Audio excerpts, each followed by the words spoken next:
So the Warriors just got smacked by the Grizzlies, straight BTA, by the time I'm recording this, and there's a lot that needs to be said about this team that can determine whether or not this season will stay afloat. I'm about done with GP2 on this team. He was great in 22, he was great in like the first 10 games, but he needs to go. His offensive value is cooked. He is a 6'2 guard, and his role on the team is to be a role threat. Do you know how insane that is? You're that small, and you're used as a traditional big man. If that doesn't scream untalented, then I don't know what does. He's a limited 2-point scorer. He finishes well around the rim with 81%, which ranks 94th among all wing players in the league. However, the problem is that is it. He's a non-threat outside of the restricted area. He can't finish in the paint nor outside of it. He's made 6 shots in the paint outside of the restricted area. He's made 0 shots outside of the paint. And he's made a total of like 5 threes this season. That's a fact, by the way, I'm not kidding. He's too much of an offensive liability to stay on the team despite his defensive value. And to be honest,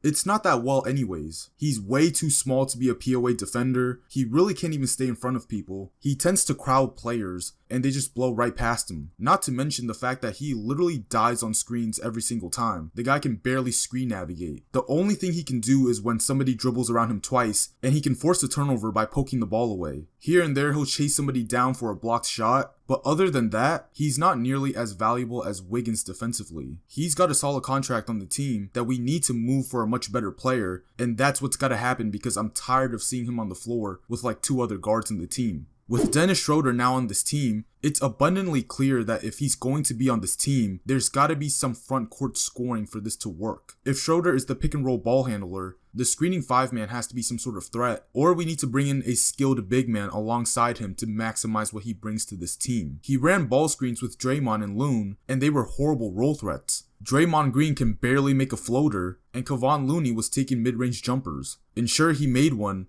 but out of 10 times, do you trust that he's going to make that shot over half of them? Much different than playing with a guy like Nick Claxton in Brooklyn. But when I'm saying scoring, I'm not talking about getting a forward or a center that averages 20. I'm talking about guys who can score off the ball. Draymond's a horrible finisher and can't be used as a role threat at all. The only thing he can do is pick and pop or catch and shoot. But it's weird with Draymond because even though he's shooting 40% this season, I still don't trust his jumper, especially in clutch moments. But that's the common theme with the front court players on this team. Draymond, Loon, Slow-Mo, TJD, all of these guys can't space the floor, or they can't finish either on the roll or off of a closeout attack. This is why possibly bringing in a guy like Vucevic or Miles Turner can heavily impact Schroeder and other players to finish at the basket easier. We need an upgrade at the 5 spot. At this stage, I believe Loon is best suited as a backup big. If we're gonna have Draymond and Slow-Mo on the team, and those 2 guys can't score, we need some sort of a scoring threat at the 5 spot. Ideally, we need somebody else who can bring what Loon does to the table, but with a little bit more size and talent. However, the main issue on this team is Steph.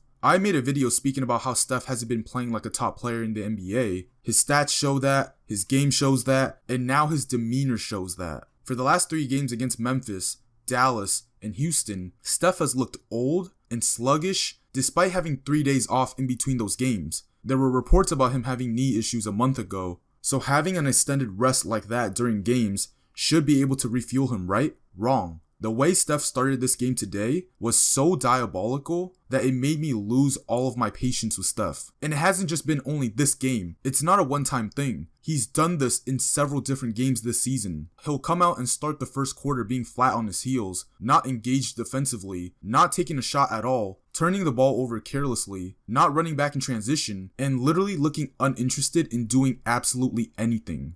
That is a problem. The guy practically uses the first quarter to warm up into the game because he has had such bad energy to start these games that it's concerning. It's one thing if he's not making shots. It's one thing if he's just not simply playing his best. But it's a whole different thing if he doesn't set the tone for the game as one of the team's leaders. No other superstar in the league does this. He cannot diminish the spark of this team before the game starts. Now the question is this happening because he's injured but he's just trying to play through it? Or is it him finally declining as a player? My answer is both. He's probably somewhat banged up right now because he has produced in other games this season as a superstar with great energy, but a lot of it definitely has to do with his decline. His on-ball scoring has regressed in other areas outside of the long ball, and his averages speak for themselves. So now we're in a situation where we were supposed to maximize Steph's window and go all in on ring number 5, but if he's going to start games with bad energy and he can't produce like a superstar, meaning he can't be the Batman on this team, then it doesn't matter who the front office brings to this team. Unless it's a superstar, this team is going to go nowhere. If Steph is incapable of being the number 1 option on this team, you can kiss the season goodbye. It's very hard to imagine a player averaging 22 points per game, leading a team to a championship. This can't be your number 1 option. So now the team might be in a rough situation because Steph was the priority, so you have to risk giving up your young core to acquire quality players. But if Steph is cooked, then what do you do now? Because I'm not trying to hate,